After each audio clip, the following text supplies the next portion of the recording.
Hello, Aljo. How are you, my man? Man, I'm on top of the world right now, Ariel. Top of the world. Have you gone to sleep yet, or are you still celebrating from Saturday? That was Sunday night. We didn't go to sleep. So today's a new day. Still taking it all in, but we got some rest last night. And yeah, just celebrating. And man, it was a long 10 weeks. So to not celebrate this would just be kind of silly. I know, despite what the fans are saying. And, obviously making a crutch and excuses for a guy that kind of told me that I had built-in excuses coming into this fight.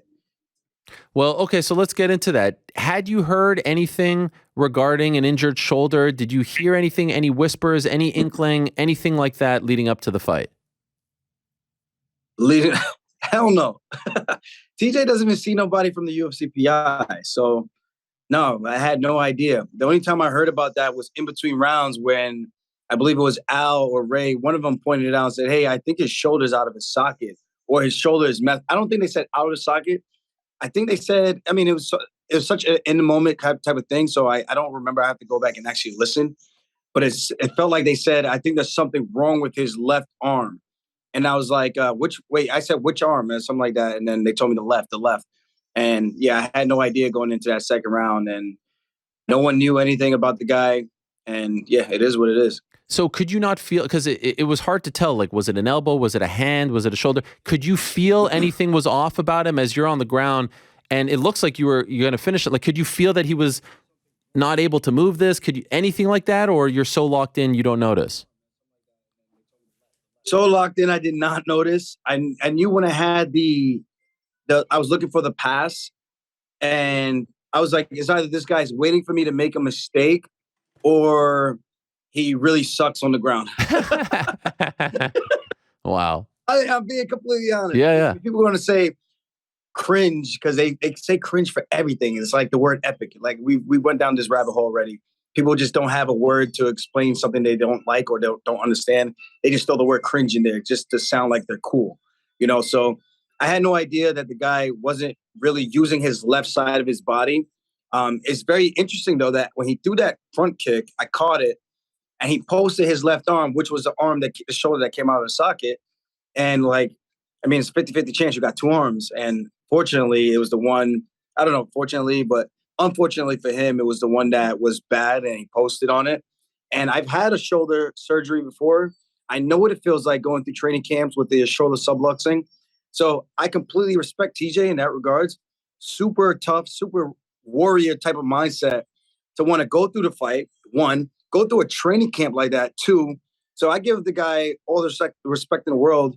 And I said that coming into this fight, the hardest thing about this fight was going to be that his tenacity and his dedication to wanting to win. The guy just knows no limits. He'll cut corners, as I've said before.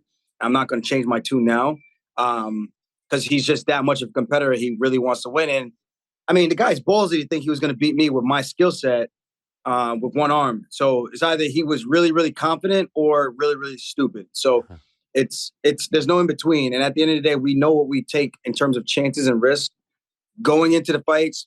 I have my own separate injuries that I don't need to go into details on, and stuff that could have potentially been severe if it gotten worse to the point where something traumatic just snapped it. And then I'm out of the fight completely. And I'm probably out or sitting on the sidelines for 6 to 12 months, so it's the risk we play, man. And that's why I think people respect fighters as a whole.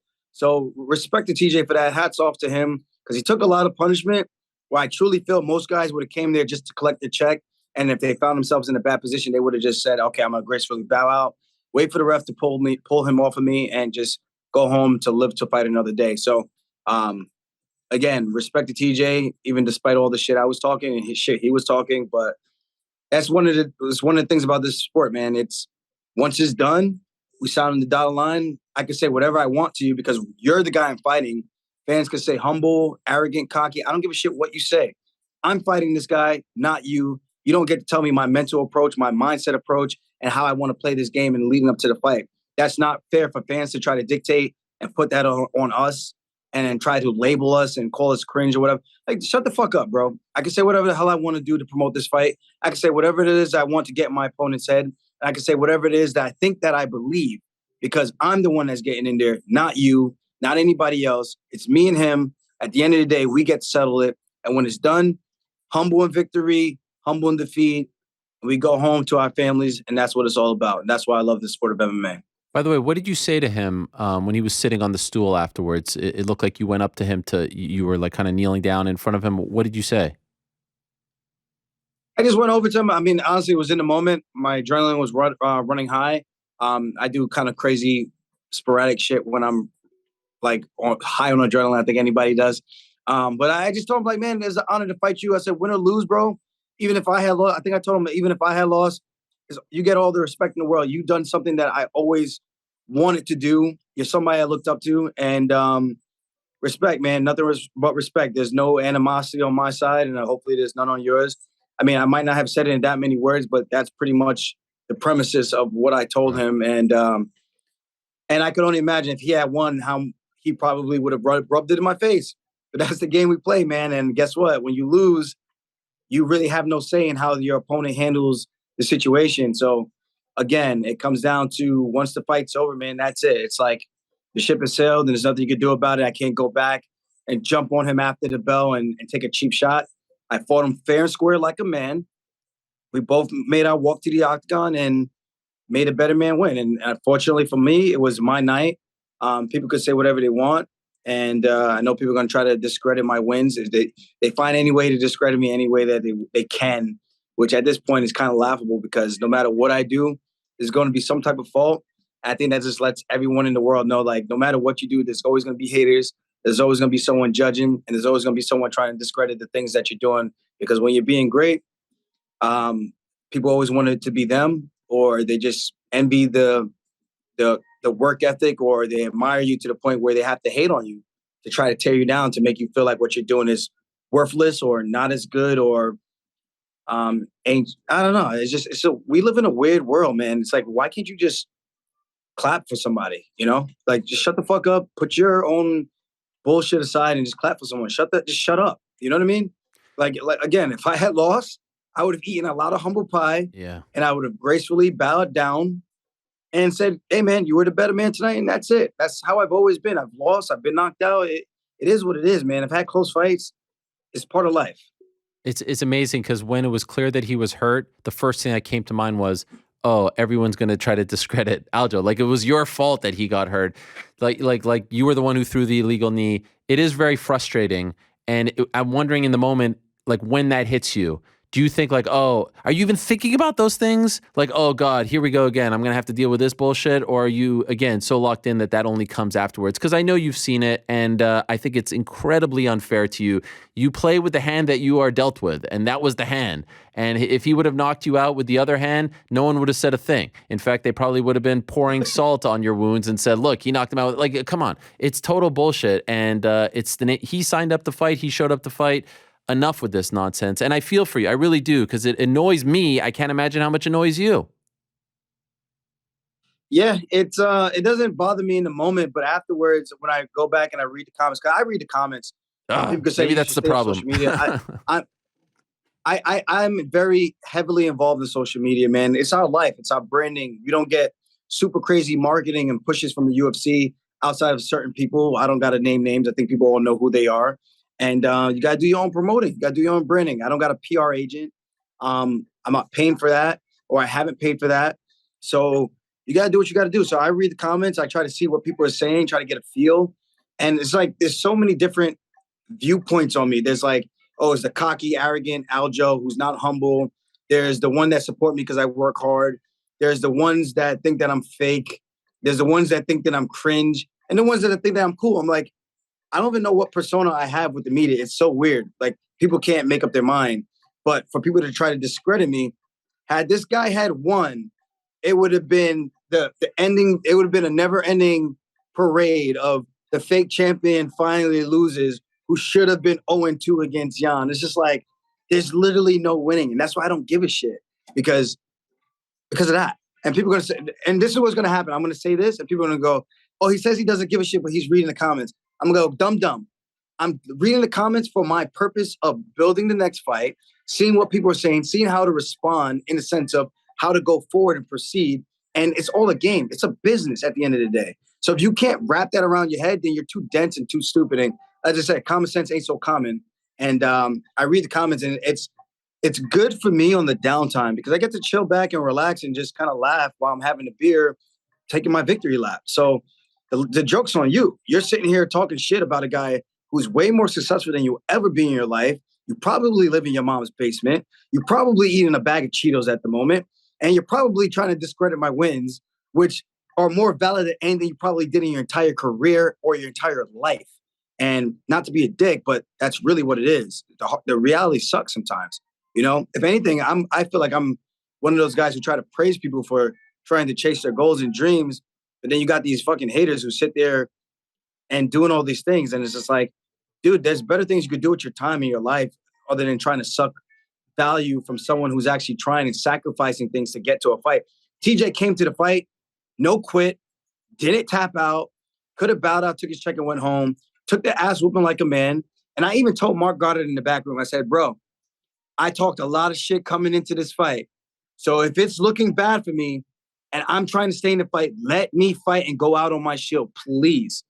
Because at the end of the day, I want to take my ass whooping like a man. And I'm not looking for an easy way out to say whatever and have excuses, the ref early stoppage. Let me go out there and do what I say I'm going to do. And if I can't do it, let the better man win and let him get his moment in the sun. And if it's to pound me out, it's to pound me out, man. Pause. But yeah, man. Can I offer this? Can I offer you this in return? I get what you're saying about the comments and all that. Is there something to be said though about letting that toxicity get into like I don't want to get into the Andrew Tate stuff. I really don't have any interest in that stuff. But I saw you engaging with all these people, and there was a part of me that wanted to reach out to you, like just be like, yo, man, you're about to fight. Who cares about, like, just ignore this for now. Deal with this later. And so isn't there a part of you that's like, there's this negativity and it's all coming at you and it could get a little bit intoxicating. Wouldn't it be better for you and your happiness and your sanity? You've got a lot going for you. You're a happy man. You're engaged. Why let this even enter your thought process? This is very valid, but for me, I truly believe I'm like a dove. I mean, if any one of my friends would talk to you, I think Al says it best. For some reason, I seem to thrive in the chaos. It's like I bring more weight on my shoulders to try to like prove to myself that I can do more when the scales are stacked against me. I don't know. Maybe I'm a little sick in the head in that regards, and I guess that's a testament to my mental capacity, or maybe it's just a testament to just how sick that I actually am. That maybe I'm not the brightest. I guess that's you could kind of rationalize it that way. But I mean, I think I do a good job of compartmentalizing the situation. I can separate this from that and still focus on the task at hand and not get wound up and distracted. So social media is my place to kind of escape reality like everybody else who could go in there and talk shit and then have no accountability for the words. I could go there, talk shit, disappear and do the same exact thing that they're doing, except the difference is I'm actually doing something with my life and I'm actually going to have to be held at a greater responsibility in terms of the words, I guess the action for the words, how would I even word that? I guess I would have more responsibility for, my words got more responsibility. Like there's a price to pay for my words right, versus everybody else. So yeah, I might bring it on myself, taking on more than I need to in the sense of like, yeah, I should just be focused. But I'm like, yeah, I'm sitting in a hotel room, I'm cutting weight, I'm bored, I'm on my phone. If I'm not doing anything, it's like, I don't know. As long as it's not bothering me, if it was getting to me and I was getting riled up and then I was like emotionally distraught, then I could be like, yeah, man, I need to be like deactivated and staying away from this. But it hasn't been a deterrent for anything. Like, if anything, I feel like I thrive in the chaos. I like the shit talk. I like the animosity. I like when people talk shit to me because I get to stick it to you and prove you wrong, you know? Mm-hmm. And maybe there's something to be said that I could do it the easier way and not need that. But I feel like for me, it's more fuel for the fire. And it gets me wound up, man.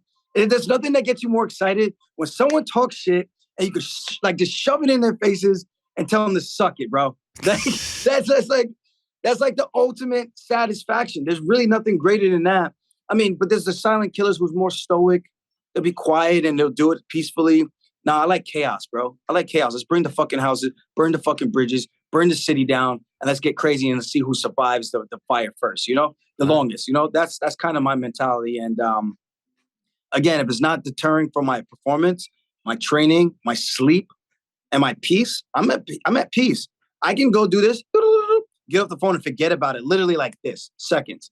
Where some people, I can say something, I know it burns them, and they're going to be commenting, and then I don't remember that I even commented that. That for me is satisfaction, because for them, they're wound up, and for me, I'm sitting there, I'm on a beach somewhere, I'm in freaking Dubai. Where are you? Where are you? In the middle of nowhere? You know what I mean? Like, I'm living the dream. I think life's good on my side, but I get what you're saying. And I've had people reach out to me and tell me, like, dude, stay off social media. You don't need this type of thing. But the one reason I even engage in that, I don't want to go down that rabbit hole again, is because my words were twisted.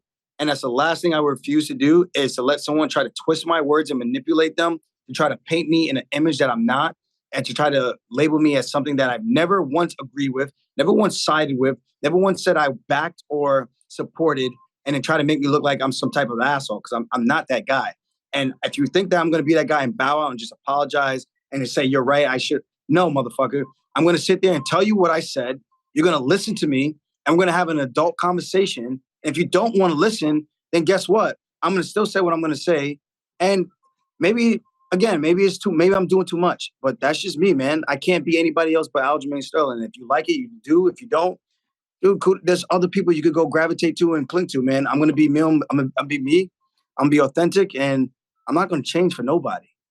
All right, so it's been 2 days. I feel like you have three really good options. Obviously, Sean O'Malley. Then you got Cejudo. Dana brought him up at the post-fight press conference, which I thought was really interesting. And then you've got Chito Vera. Who do you think it's going to be? If they came to you right now, who are you leaning towards? Isn't Dana the funniest guy? Why is that? No, I want you to answer. I want you to answer that. What? I mean, actually, funny would be the last thing I would call him, but I guess it depends on in what way. When I say funny can have many different meanings. Yes, exactly. I mean, I like Dana on a personal level, like outside of the cameras and everything. Okay. I like Dana. All right. But some of the things that he actually says is like beyond like me sometimes. Like, you go on record, you say whoever wins this fight is clearly getting the number one shot because it makes sense. Right. After the fight, everything completely changes, and then you throw Henry Cejudo in the mix. And I'm just completely confused, because I'm just like, this guy hasn't fought in over 2 years. You don't want to give him a title shot to go be triple champ, which I'm not opposed to, because I think if anyone deserves it based on merit, it's him. And I'm not a hater by any means. But then the guy comes back after 2 years, fought at 125, fought, I think, twice maybe at 35. And he's supposed to come back, get an immediate title shot after doing what? You know what I mean? So now it's like, I almost feel, and I could be completely wrong, I almost feel like they're looking for a last hope of someone who could take out Aljamain Sterling. And they're hoping that they can make this wrestling thing, this narrative of the Olympic wrestling now. D1 wasn't good enough. Now the Olympic wrestling might be good enough to take out the D3 wrestler. But I can tell you one thing for certain. This ass whooping is an equal opportunity employer. All races, all colors can get it. You know what I mean? So it really don't matter. So if it's Henry, if it's Chito from Ecuador, if it's O'Malley with the colorful hair, Mr. Sugar Tits, if it's a rematch with Yan, because we know the UFC likes to give title shots to people who are coming off losses. If they want to give it to Sandhagen, you know, there's plenty of options. Right now, I'm on my victory lap. I'm going to enjoy it because I think it's well-deserved. And they got to do something with Marab, give my man an opportunity to make his claim for a number one contender fight so that he can get his opportunity to fight for a belt, so that I can figure out what I'm going to do, whether it's staying at 135 or going up to 145, so he can figure out what he's going to do, and we can try to plan around this, you know. It would be nice to have 4 champions all coming from Long Island and having Georgia have their first UFC champion as well. Do you think that the UFC, and in particular Dana White, was upset that you won on Saturday?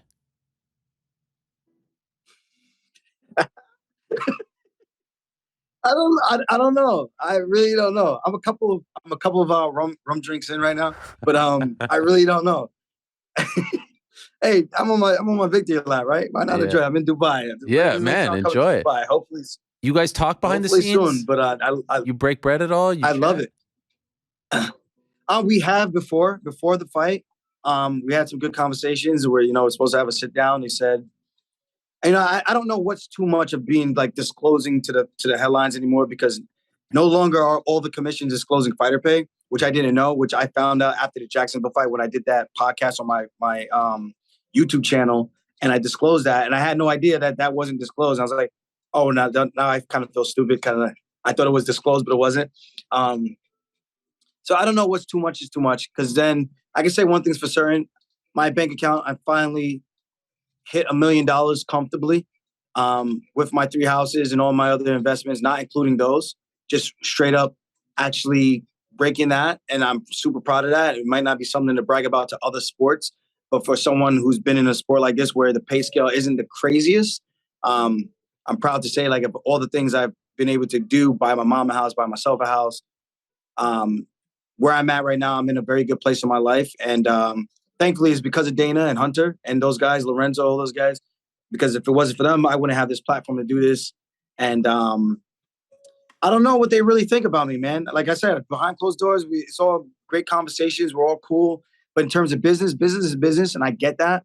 So they're going to try to appeal to the market as much as they can appeal to make the most dollars that they can make for the company. And I understand this. So there's no hate on me or regret, I should say, because I want to make as much money as I could possibly make. So I get it. Hopefully we honor the agreement that was made before this fight, and we have a sit down and we can see where everyone is at and see what the next big fight is on the table. Okay. And by the way, I asked you last time, but like, do you have a preference? Do you have a preference as to, like, right now? Are you leaning towards one of the 3 guys? Honestly, Ariel, if I'm being honest, I haven't even thought about it. Okay. I mean, I literally tweeted to Molly, I think last night or 2 nights ago, that I would have actually hung out with the guy. I felt bad for Yan. I felt like didn't think he got robbed. I think Amali was a little shocked and perplexed at the decision as well. I think he kind of caught him off guard. That was a split decision. I think it either caught him more off guard that he won. And now he knows what it feels like when I was in the same position. And the difference is I actually knew I won the fight.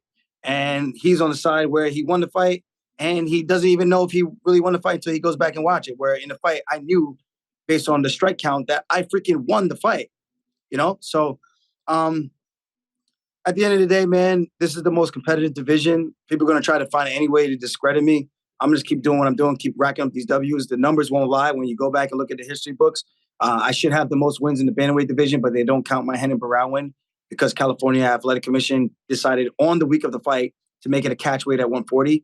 So technically, I do surpass TJ with the most bantamweight wins. But also technically, for the record, since it was a catch weight, I don't get that one win. So I'm tied with TJ right now, which kind of sucks in that sense because I feel like I'm kind of denied history in that regards. But there's so many good options. Henry's there. Cheetos is there. Sugar Tits is there. Piotr is still there. And the Sandman is there as well. So there's a lot of opportunities for me to go out there and still create history and do what I need to do. And I think my performance, dude, I caught the kick. I outstruck him in the beginning of the fight.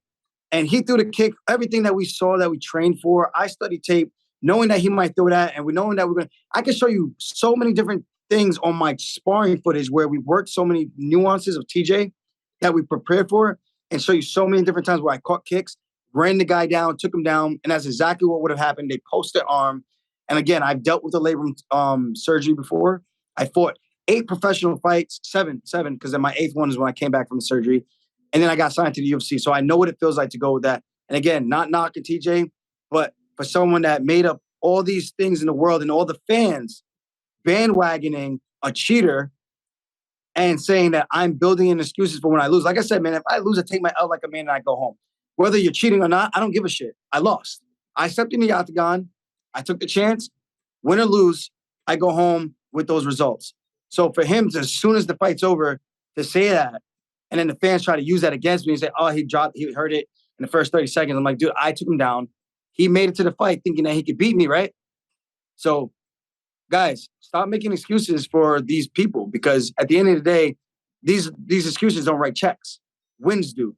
And clearly I'm in the history books, and we'll see which fight is going to be the biggest. I think if anyone is the biggest fight, maybe it's O'Malley in terms of name value, in terms of performance.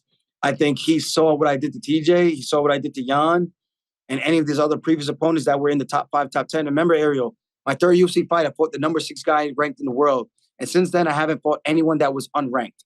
Damn. So my resume speaks for itself. These guys who are catching me in the most bantamweight wins, They fought guys that were unranked. They fought guys that were on losing records and things like that. I never did any of that. No shortcuts, no handouts. So if you can't respect that, then you don't respect the game. You're just looking at the media and running with headlines and being a hater just because you're just a fucking hater. And it sucks to live a life like that. Who wants to be in a life surrounded by hate? If you're in my circle, bro, and you're a hater on anybody, dude, that's an issue. And I'll call you out on that. You know what I mean? So that there's no place in my crew for that. Like, you can say someone sucks or whatever, but at the end of the day, we always say we respect people for what they've done, you know? Mm-hmm. And we don't gotta like you, but we're gonna always respect you, you know? And you don't gotta like me, but you're gonna respect what I do. You're gonna respect the body of work that I've accomplished. And we'll figure out who's the best fight, man. I feel like no one cares about the Henry Cejudo fight, but the hardcores. I feel like if you want to talk about dollar signs, it's O'Malley. If you want to talk about legacy, it's Petr Yan. If you want to talk about an intriguing fight because they thought I got through him really quick and it might have been lucky, you got Sanhagen. So I got options, man. Don't mention Cheeto, huh? We're gonna figure it out and see what. Did I say Cheeto? No. No, you didn't. You know, and Cheeto's a weird one, man. You know, we were kind of cordial and cool before this whole weird thing happened between us because someone asked me about the O'Malley fight.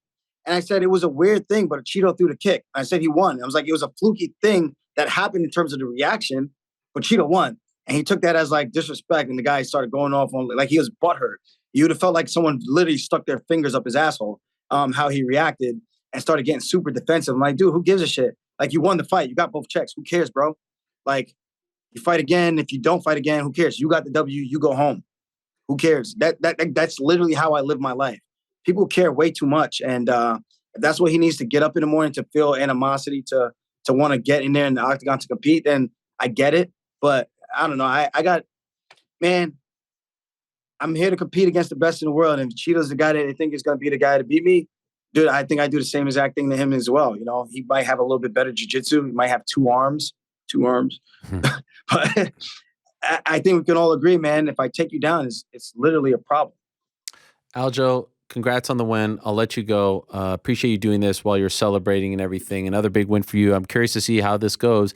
Curious also to see this time next year where you're at. Maybe you're fighting for the 45 belt. Merab's fighting for the 35 belt. There's a lot of big fights for you in the coming year. So congrats. Enjoy it. And don't let the haters get you, man. Don't feed the trolls. Because it's like a vicious cycle. I know. It's just a lot. It's a lot. I'm going to feed them. Okay. It ain't going to get to me, Ariel. I'm going to feed them, but it ain't going to get to me. I'll tell you that. All right. Enjoy it, man. Thank you. Appreciate it. Thank you. All right. There he is, Aljamain Sterling, joining us from Dubai.